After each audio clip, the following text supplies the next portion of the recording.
This entire military is one cohesive, dedicated force. And the threats to our nations, they don't sleep. They're watching our every move. Iran, Russia, China, North Korea, ISIS, Al-Qaeda. They may be watching this right now. Our military should not be mistaken for a cable news gabfest show. We don't care what you look like. We don't care who you voted for, who you worship, what you worship, who you love. It doesn't matter if your dad left you millions when he died or if you knew who your father was. We have been honed into a machine of lethal moving parts that you would be wise to avoid if you know what's good for you. We will not be intimidated. We will not back down. We don't want war. But if you want war with the United States of America, there's one thing I can promise you, so help me God. Someone else will raise your sons and daughters. Make it clear that the views expressed by our host are not considered the official stance of NBR views. Remember, this is all about having fun and enjoying the ride. Find us on the web at mbradio.com. Military Broadcast Radio, the station that's giving veterans a voice. Find us on the web at mbradio.us. Join Terry with Tracer Rounds every Tuesday at 7 p.m. Central to hear interviews with veteran artists, veteran business owners, and businesses that support veterans. Tune in to see if you're on target. Catch us on Roku, Amazon Fire TV, and MB Radio, giving veterans a voice.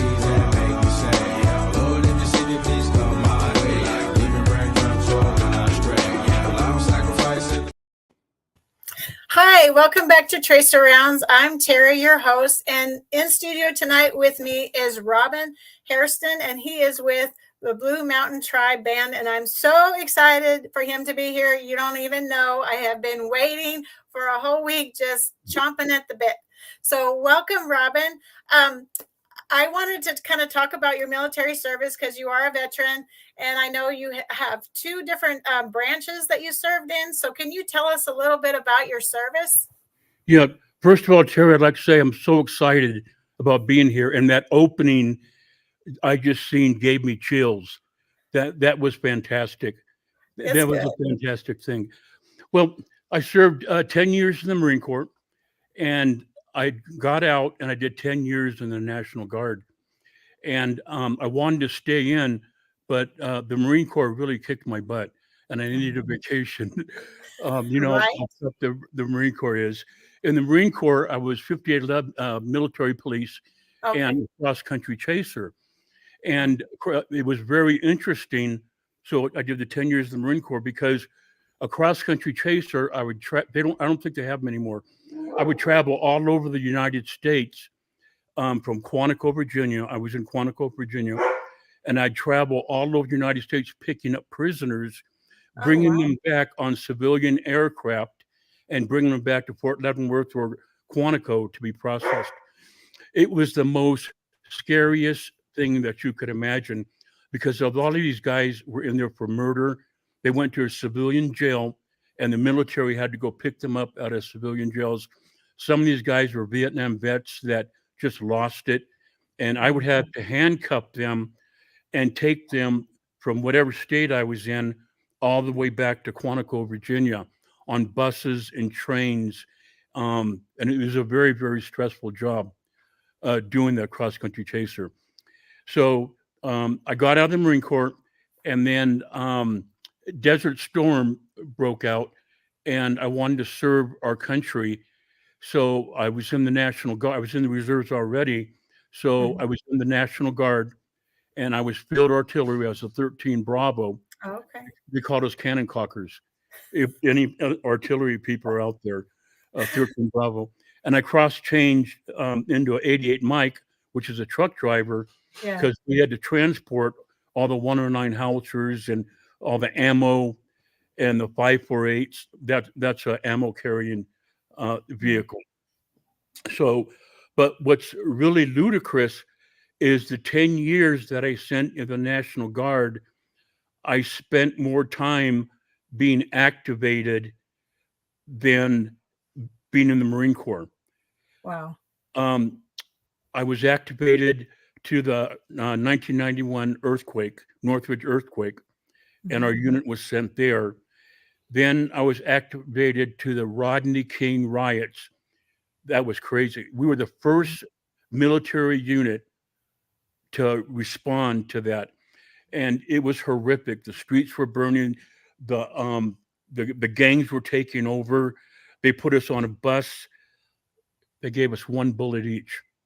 We said, "What the hell are you thinking? Do you think we're Wow. Bonnie Fife? We need some damn ammo," because there was gangbangers showing their weapons, hey, and everything else. So we demanded from our command that we be given more ammo. It was a joke. All my troops till this day laugh about it, that we should be sent in a combat zone. We were going into combat in our own city, Literally, yes. and they gave us one bullet. Well, after all hell broke loose and wives and families started finding out, it came through that they said, yeah, I don't know if they didn't trust the National Guard or what, but we felt like Barney Fife, Right. with one bullet. So as it progressed through there, it was bad. We were shot at. There was gangs, and there was a bunch of gangbangers, about 15 of them, and we were ready. We were trained. We had our bayonets ready to go. We had our magazines with bullets in it. And they said, we're this. I'm not going to say the gang names, but everybody knows what gangs are in LA. We're going to kick your ass. And we had trained for this. And I said, on guard position.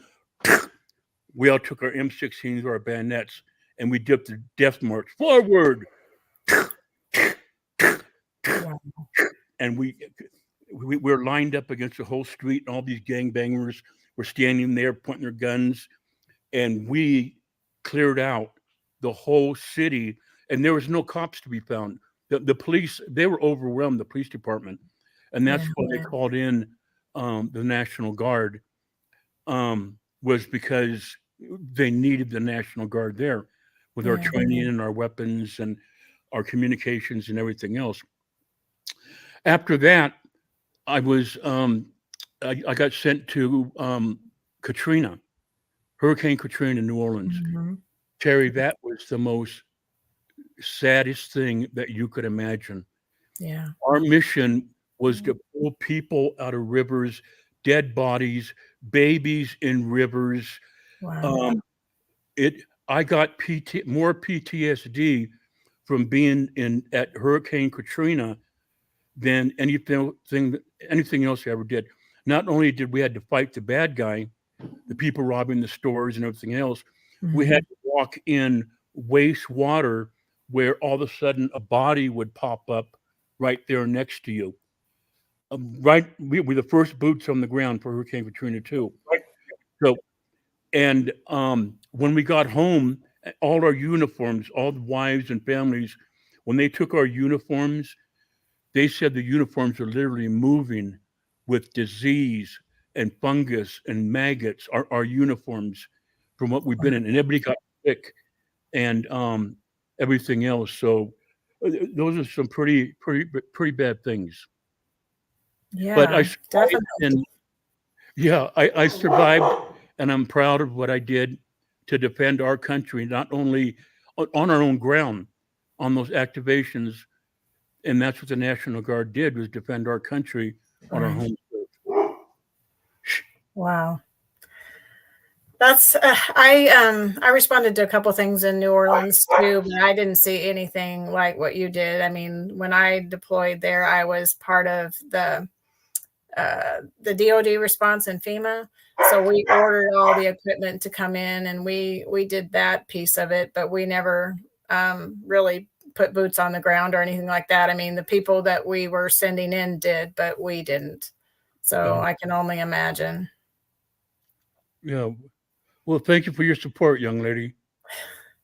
Of course. So what would you say you learned from the military that you may not have learned somewhere else? Camaraderie. Right. Camaraderie. Taking care of not just yourself, but other people. so many times. Every time I was activated for one of these situations, you had to take care of each other. It was imperative that you took care of each other. Not only just lining all my shoes up and shirts in the closet neatly now, but camaraderie was the biggest thing, and integrity.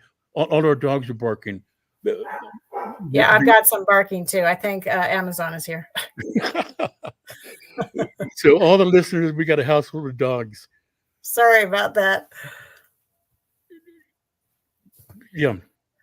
Yeah, I agree. Camaraderie is, something that you miss when you get on the other side of your service. I mean, you find it in other ways, and maybe you find it in your hobbies, or maybe you find it in organizations that you join. But I agree with you, is that camaraderie is a big part of military service of any kind, that that you feel that connection and that connectivity to something bigger than yourself. Right on. So I was going to ask you, you said, what were you in the National Guard? Because you said you were field artillery is what you said, right? Yes. Mm-hmm. Yes. And so I mean, National Guard does service homeland, but and I guess it does policing of sorts, and you can't really police because of posse comitatus, all that. But field artillery to fix bayonets is quite a difference in homeland response, right? Exactly. Yeah. They needed bodies so bad, even though I was a field artillery and we were trained in, shooting the guns and everything else. You're always an infantryman. Right. That's true. You're always from a cook to a truck driver to every MOS. You're an infantryman, and you have to learn those tactics on how to fight on the ground. So we needed to brush up a little bit. So before we went to actually Rodney King riots, we had about 3 weeks to do all our infantry, military police, hand-to-hand all that other type of training, infantry training, even though we are artillerymen. Right. Wow. That had to be just something. I remember seeing it on TV, but that's the extent of what I know about it, other than what was shown on the news. So hearing your take on it really puts it into perspective, I think. Oh yeah, really tragic thing, horrific. Yeah. And if you look back, people, if you've seen news articles on it or TV footage of it when it was happening, you could see how bad it was. Yes, I can only imagine. So I think my computer is having a little bit of an issue, so I'm not sure if we're going to get to play anything yet. So let's just, and hopefully my computer recovers, but let's talk about your band, Blue Mountain Tribe. Can you tell me about how it got started? How long you've been doing it? Can you just walk us through some of that? Yes. Well, my son and I, Caleb, we had started off a basic bar band, classic rock band, and we weren't happy with it. Something inside of us was longing for something better. Well, one night we were sitting in the front room and we were watching PBS, and they had a concert come on. We totally unexpected, and they had a Native American band come on called Exit. And these Native Americans rocked. They played all originals. They played music about Native Americans, history, suffering, what they've been through. Mm-hmm. And it wasn't a poor, pitiful me thing. It was powerful. Stand up and fight. Be proud of who you are. And we listened to these guys, and they were phenomenal. The musicians were phenomenal. And we looked at each other and we said, we got to start a Native American band. And Caleb said, yeah, that would be great. So I had this vision that I wanted to start all Native American blues rock band. And we have the talent. I sing and play harmonica, and Caleb, as you know, is a phenomenal guitar player. Yeah, yes. Okay, so I had to go out and search for other Native Americans that were musicians. Mm-hmm. Terry, it was so difficult because in California, there is not, in especially our area, there's not very many Native Americans. And with that being said, musician Native Americans, Yeah. okay, it was so hard to find musicians that were Native Americans. Well, to make a long story short, we found Pat Mata. He's Chumash, he's our drummer, and he was playing for another band. And I say, hey, how would you like to come and join my band? I have this vision of us excelling in the music industry as all Native American blues, original blues rock band. And he said, okay, I'll give it a try. So I got Pat Mata. I brought in at least 25 other musicians to audition. And most of them said they were Native American. And let me tell you this, Native Americans never go by the color of your skin. Okay. It's a tradition, it's a belief, it's a history. And so somebody can come up to me and say, pure blonde hair, blue eyes, and say, I'm part this or part that. And we take them for what their word is. You know what I mean? A lot of Native Americans are washed up. All that has to flow from your mouth is, I'm this. And us finding out that you're researching your tribe, your people, you're following it. You have some knowledge on the tribe, your nation. And if you don't, why then you done messed up. So I would find all these people coming in and saying, hey, I'm a quarter of this or I'm half that. And I said, well, tell me a little bit about your nation. Well, I think, maybe we, and you know what? No, when a Native American does this, then that means stop it. It's ended. So I had a bunch of people, and I couldn't bring a Native American band out with phonies and people, because people will fact check you. They will find out if you're not Native American. Every one of our band members have been checked and everything. Everybody knows we're Native Americans. So I went through people that couldn't play. I went through people that lied about being Native American. And then I found Jeff Cooperhawk, our bass player, and he's Cherokee. And I got him to join the band. And then all of a sudden, we started getting together and writing music about peace, love, pain, suffering, love, and all these positive things. And the country just went crazy. We are known, Blue Mountain Tribe is known by the 500 nations.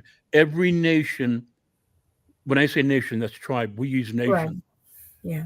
In the United States knows about Blue Mountain Tribe and what we stand for. They adore us and they love us on what we do. And it ain't about the money. We some broke Indians. Yeah, it's not about that. It's about getting our word out. So we've been together about 15 years now. We've done 2 albums. We're looking to do our 3rd album. Pray for Our Planet. If you're able to play that won Best Blues Video of the Year. Best Blues Video of the Year. And when blues radio stations see this, they say, man, we got to check this out. What do you mean Best Blues Video of the Year? So it's gotten so much attention. Still, it was put out 3 years ago. Still, we're getting views on that every day. It blows my mind for Pray for Our Planet. And then Sacred Flowers, that's up for numerous awards.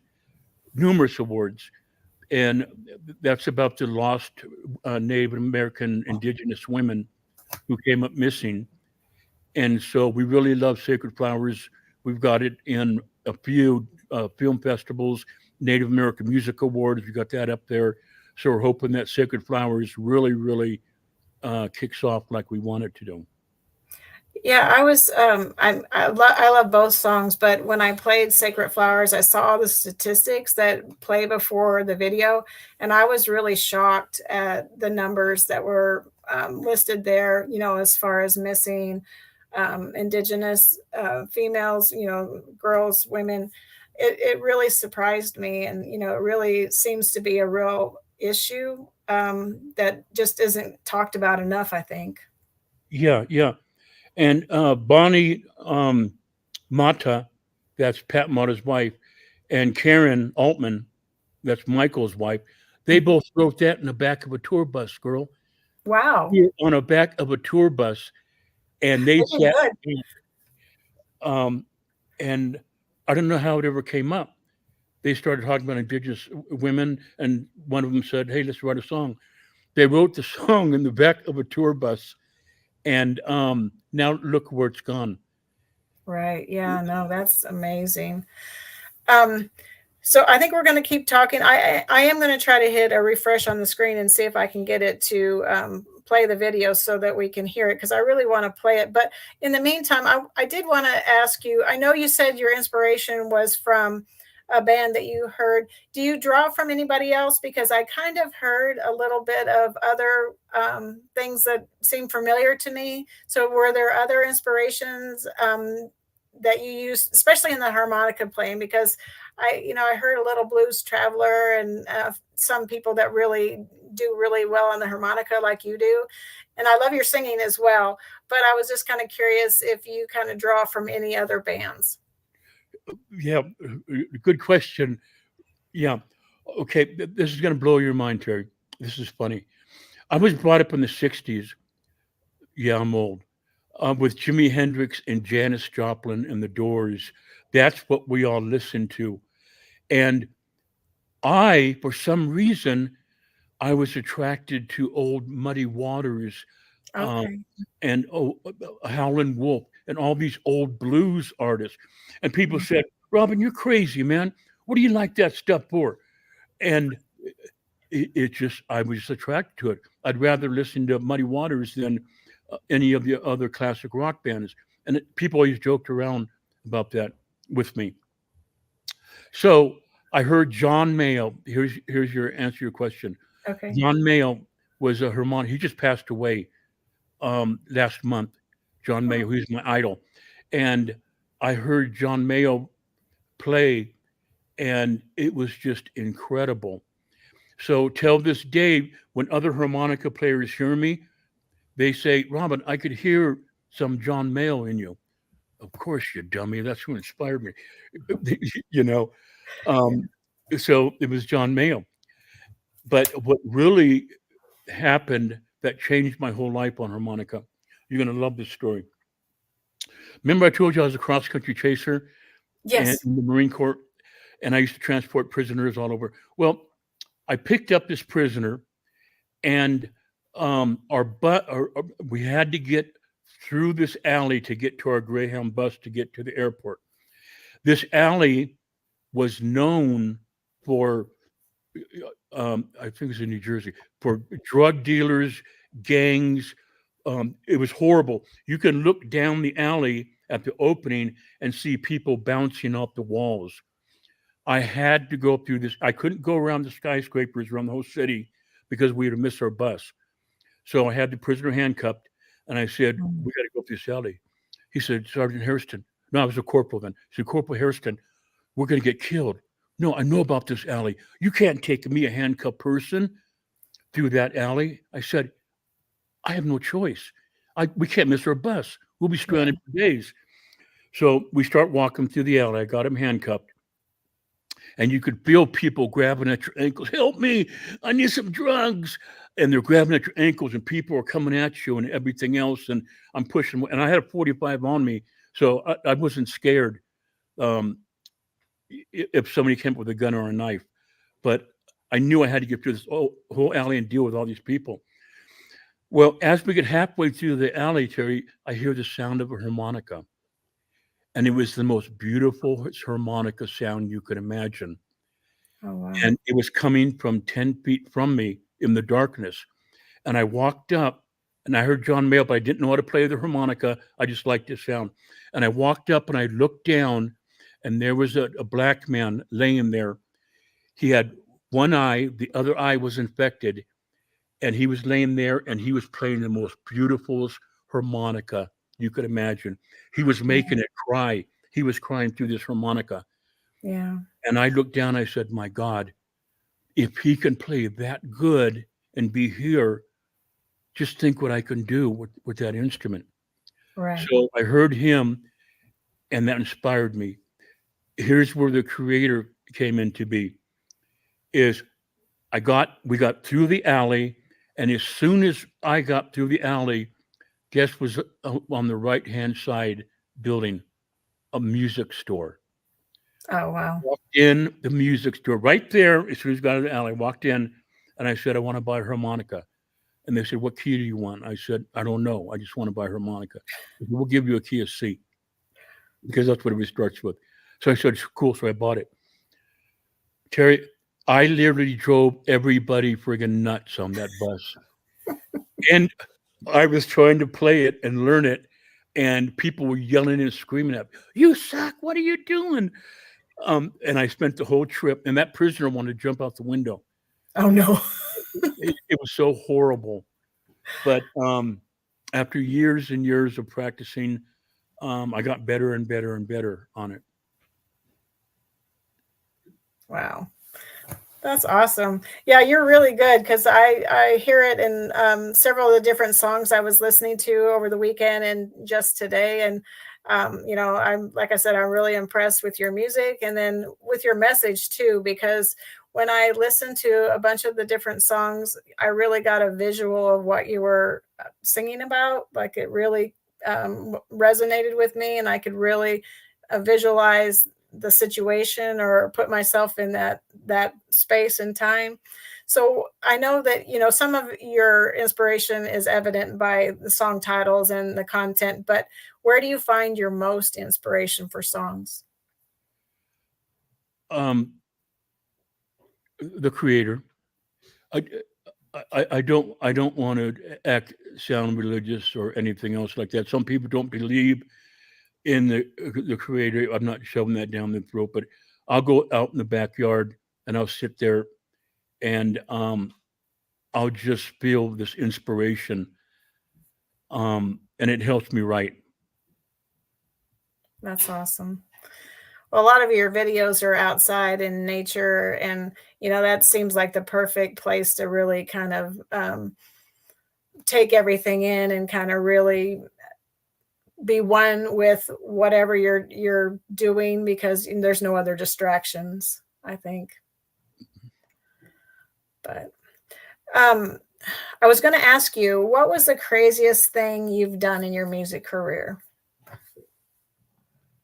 Ay. Oh God. Are you standing by? Yes. Okay. Okay. I built a jail. I got 8 acres up in Tehachapi. And so I built a small makeshift jail with the old rustic, ghost town wood, and bars and everything else. And I put myself in there whenever we go on tour and I do something stupid. I've been known to do some pretty stupid things when we go on tour. So what happens is, when I get back from tour, I'll go in there and out in the back and put myself in my jail for 2 hours or whatever, for my own punishment for what I did. I'll tell you some of the stories. So can I tell you some of the stories? Yes, please do. Okay. We were playing a big concert and they had an open buffet, and some guy walks in and he goes, hello, I've come here to watch you guys play. I love your band. I said, thank you. I said, what's your name? My name is Muhammad. I said, oh, thank you, Muhammad. He goes, what is good here to eat at the buffet? I said, the pork chops over there are fantastic. He goes, I'm a Muslim, you son of a bee. We don't eat pork, you son of a bee. And he stormed off. And Caleb, my son, said, Dad, what were you thinking? It didn't even dawn. I didn't even think about it. What diets were and things like that. And Muslims hated pork. So I sent him over to the pork chops, and I was so embarrassed. Another time is we were playing in Sacramento. We're doing a big concert in Sacramento, and all the press was there. The mayor was there. The dignitaries from Sacramento were there, and they were filming us and everything else, making a special. And I said, "Oh, thank you very much, San Bernardino. San Bernardino." No, we're in Sacramento. "We love you, San Bernardino. We love you. Thanks for coming out, San Bernardino." Everybody that had anything to do with any prestige, the press just packed up their stuff and walked off. Oh, no. Because we are playing in Sacramento, and I'm giving San Bernardino all these kudos, and we love the crowd, we love the press, and they're all from Sacramento. Then I'll tell you one more. Okay. Is we were playing at a concert, and it was really crowded, and this girl comes up to me in crutches, and I could only see her from the chest up, but I see that the crutches are there. Yeah. She says, "Hey, Rockin' Robin, love your band, baby, love your band." I said, "Thank you so much for coming, and take care of that leg." And I looked down, and she was missing her leg. Oh, no. And Caleb said, "Dad," and she looked at me and gave me a dirty look. I said, "Take care of that leg." And I didn't know she had crutches. I didn't know she was missing her leg, but I said, "Take care of that leg." It totally embarrassed me, and she just walked away. So those are some of the things that I do. So when I get up to her, we're going on. We got a concert in 2 weeks, so I'm going to put myself in jail before we play, so I don't have to do it after. Do you think you're going to do something you're going to regret? Yeah. If the band, our management tells me, our band tells me, even the last one we did, the Mountain Festival, I did something again that I wasn't supposed to do. Uh-oh. Michael knows about that. Yeah. So I'm notorious. I'm the person. Oh, my goodness. So where are you going to be? Where's your concert in 2 weeks? Where can they find you? We got Kern County Fair. Okay. And that's going to be in Kern County, Bakersfield. And the Kern County Blues Festival in September. We're headlining that. Nice. We're on the main stage, and we're going to be headlining that big event. Kern River. Yeah, Kern River Blues Festival. We'll be headlining main stage. A lot of people going to be there, and we're so honored that not only are on the main stage, but we're headlining the event. Really, really good show. Yeah, that's awesome. So I was going to ask you, how many songs do you think you've written? I've written, oh my God, I've written the majority of them. Pat's written a few, Caleb's written a few, but I would say we got at least 12 of our songs. How many? Maybe around 15. 15. Wow. So do you usually, well, you said that you take, well, that part of the band writes at times and then you write at times. Do you have like a brainstorming session where the whole band writes together, or is it mostly just like independent songwriting? That's a good question. We've been told that we have to spend more time brainstorming, like you said, to go in and just start jamming and writing stuff. Each individual has taken upon himself to write the songs.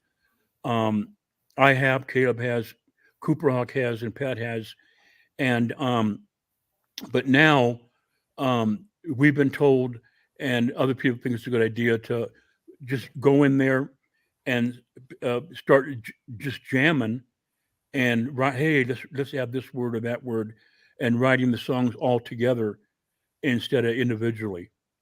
Yeah. Well, like I said, your songs are very creative, and they put you in a time and place where you really visualize what's going on. Like "Oh Great Warrior" and I'm trying to think, like the Harley, I can't remember the title right off the top of my head, but taking the Harley out. You've been doing your homework, Terry. I have. That's incredible. You've been doing Get on Your Harley and Ride was an old one that was off our first album. But for you to be able to find that, and we wrote that for all the bikers out there, you know that. Yeah, I like it. I think it's great. I found on YouTube a mix of all your songs, and so I had them all auto playing. And so I found a lot of really interesting, and, you know, like I said, they put you in a time and place, and I was like, oh, like, I wonder what the inspiration was at the time when you wrote that one.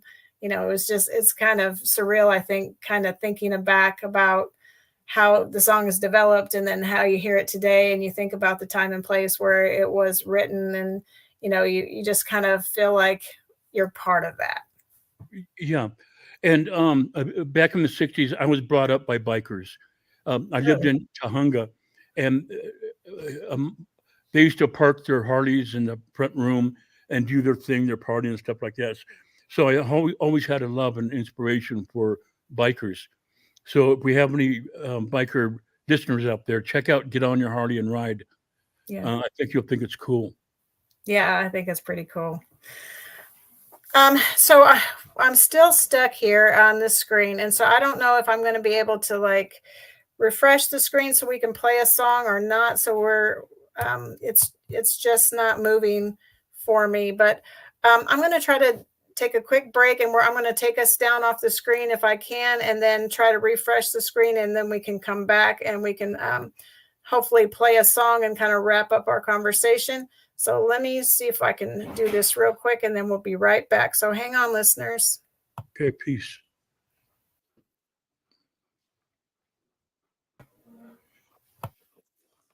Can I get a cigarette?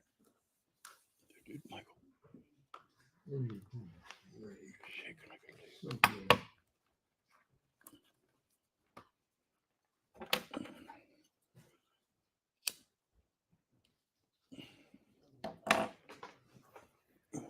Okay, I think we're back, and I think we can play a song. So I think we're going to play "Pray for Our Planet" by Blue Mountain Tribe. So hang on. All right.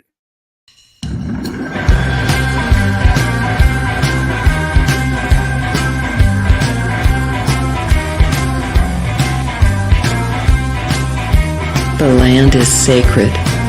These words are at the core of your being. The land is our mother. The rivers are blood. Take our land away and we die. That is, the Indian in us dies. Mary Bravebird, Lakota.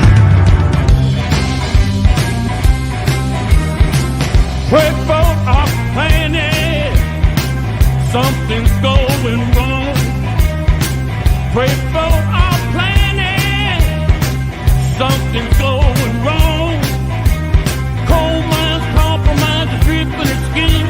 The killing of the nature is a terrible sin. Pray for our planet. Something's going wrong. Plagues and disease, violence everywhere. They're killing all the nature and nobody cares. Anger and hatred, all they want to do is fight. I'm praying to the Father in this sacred side. It's gonna be all right. Get some tobacco. Grab your safe. Paint your pony. Paint your face. Raise your feather at a sacred place. Mother Earth is dying. It's a damn disgrace. Plagues and disease, violence everywhere. They're killing all the nature and nobody cares. Anger and hatred, all they want to do is fight. I'm praying to the Father on this sacred side. It's gonna be all right.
pray together and tell the world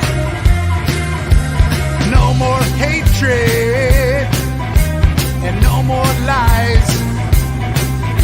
Your skin color, race, religion, other people's opinion will not divide us, will not divide us.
Opinions expressed in this program are those of the speakers and do not necessarily reflect the views or positions of any entities they represent. Find us on the web at mbradio.us. Hi, welcome back to Tracer Rounds. I hope you guys are still with us. Sorry for the technical issues, but you just heard Pray for Our Planet. And I have to tell you, like, that just, if it doesn't move you, something's wrong. Something's wrong. I hope the audience likes it. Yeah, no, it's so cool. I just love the whole thought behind it. It's like it's uniting everybody. It's like it's inclusive of all. It's not like, it's this group, that group. It's all of us. All of us are part of the solution, and all of us need to be one in order to do that, because we can't do that alone. I mean, it's going to take all of us, I think. Right. Such good words. Well, yeah. And people say they can't sit still when that song comes on. They're either bobbing a leg or dancing, or you just can't sit there. Some parts of your body are moving. Right. So it's a great honor when people say that. So I was going to ask you, like, how much energy does it take to do a whole performance? Because it looks like it'd be really exhausting. Oh my God, Terry, it kicks our butt. It is very, very, very exhausting. When I'm done performing, I put so much energy in it. I don't go to after-hour parties. There's always people, oh, come on, after-hour party, blah, blah, blah. Yeah. I go straight home. I don't want to deal with it. Everybody else goes and does the thing with the band or whatever after-hour parties. I go straight home, and I have to really unwind. It's such a big high to do that, and you're coming down. Like somebody that's on cocaine or drugs, they do it, and then they're on this high, and then it wears out, and they have no more cocaine, and then they just veg. So yeah, I'm a vegetable after a concert. I can only imagine, because there's so much adrenaline that's going through you, and it keeps you moving and pumping through the whole performance. But then when you get to the end of it, it's like, whew, that's over. Now I can, like you said, crash and just melt for a minute. Yeah. Well, not only that, but my doctor said I'm obese. I have to lose weight, and my weight doesn't help bouncing around with carrying around 250 pounds, jumping around like that. So that's something I got to work on. Well, I don't know how you could with a performance like that. I mean, it seems like you'd just be as thin as a rail, because takes so much energy to do that. Very much so. Very much so.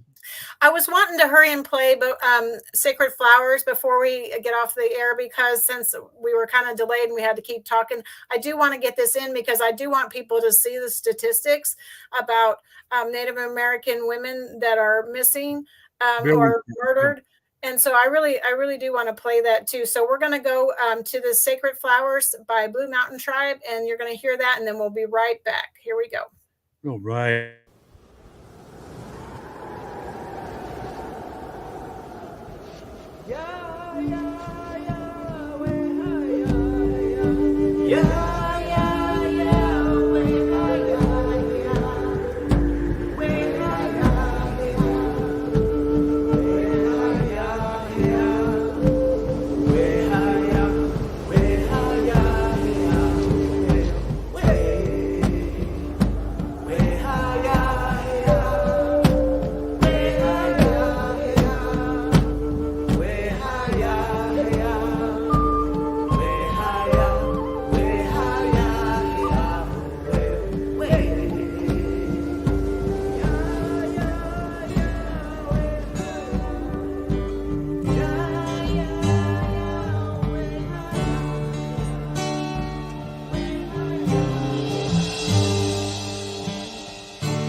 Sacred Mother, earth is crying for her daughters.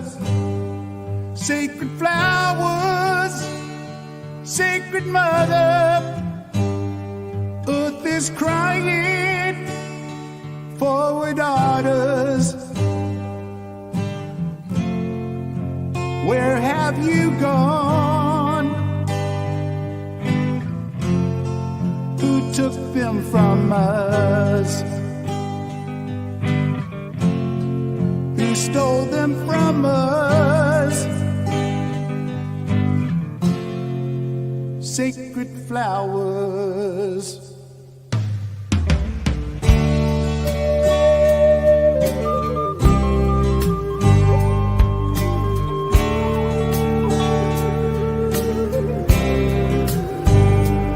Sacred flowers, Sacred Mother, earth is crying for her daughters.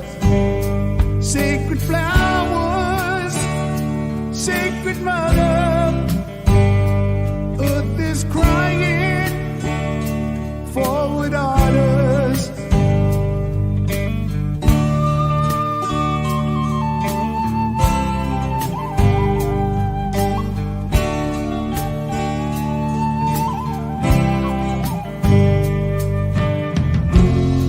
Blooming life on the res, bringing light to our lives. You are missing your mist. Sacred flowers.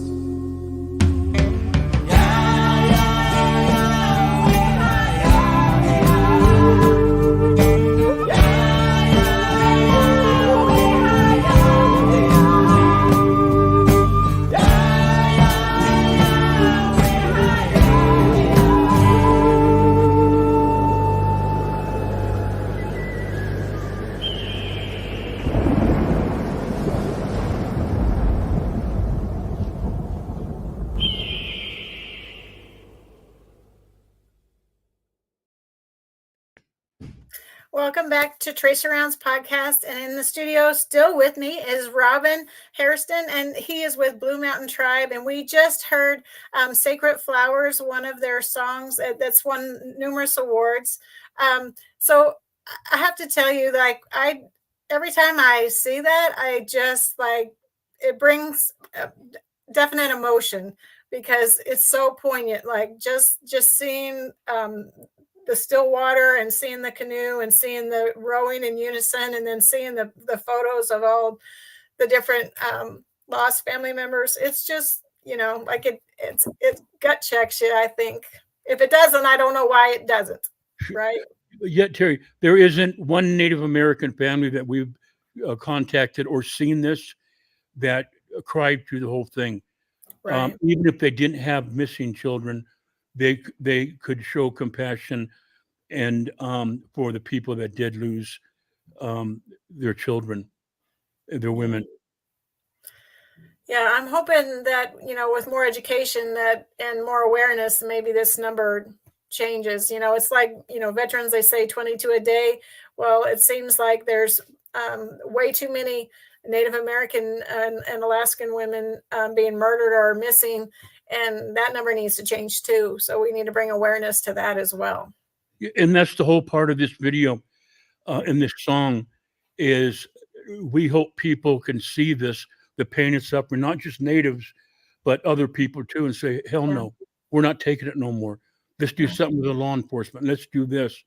And so we just have to get this video out in the world, not just to Native Americans, but to everybody to help fight our cause to save Indigenous missing women.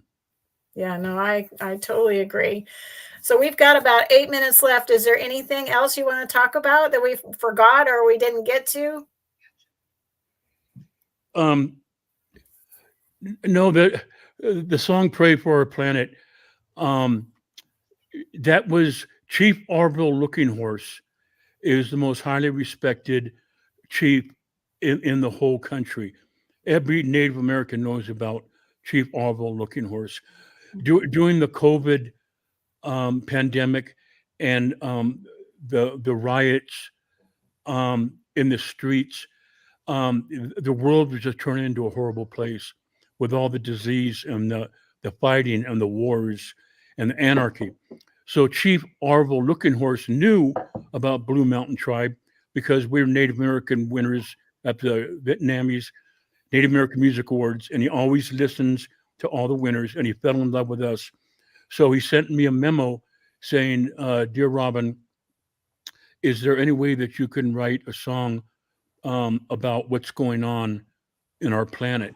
We need to pray wow. for. We need to pray for our planet. We need healing."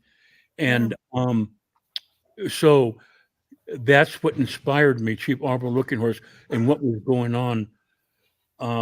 I forget who got who the black individual got shot, but during that time, and all the riots broke out all over the country, and cities burning and everything else. So that was happening. COVID was happening.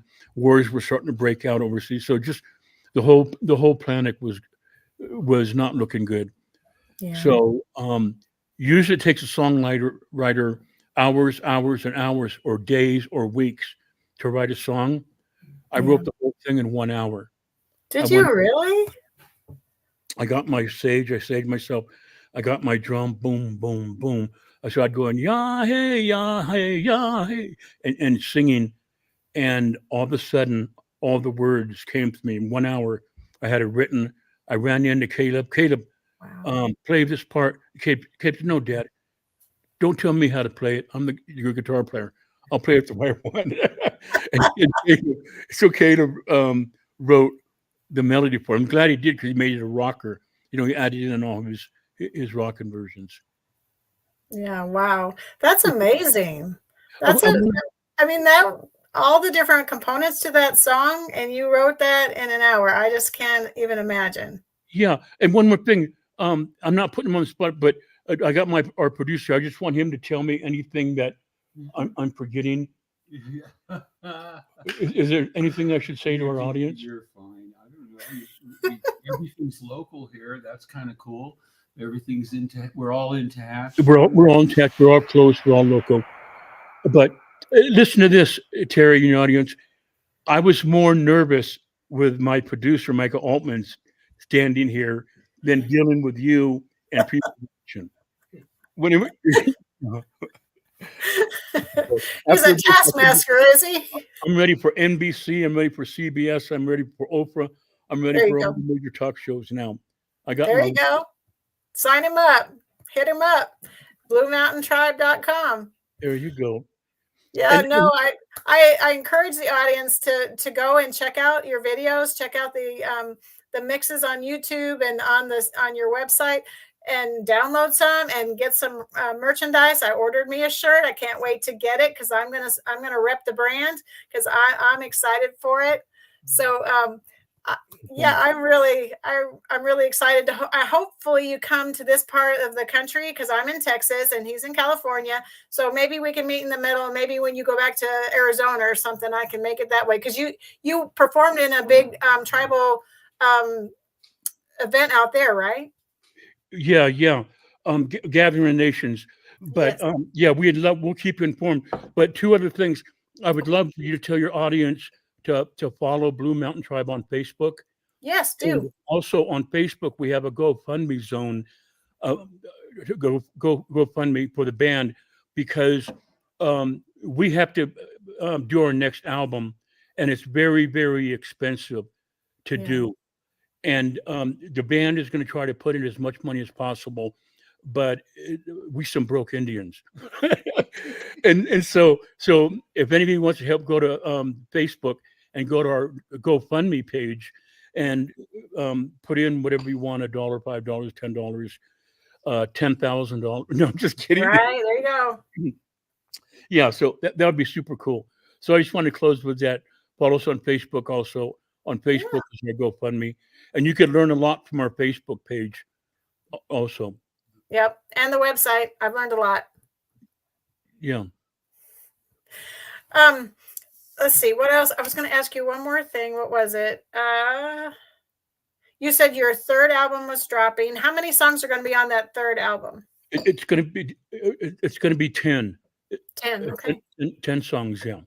And did you write all of them, or is it a mixture of Well, writers? it's a mixture of all original, all mixtures, and it's a crossover, Terry. Our last album was mostly blues, if you notice.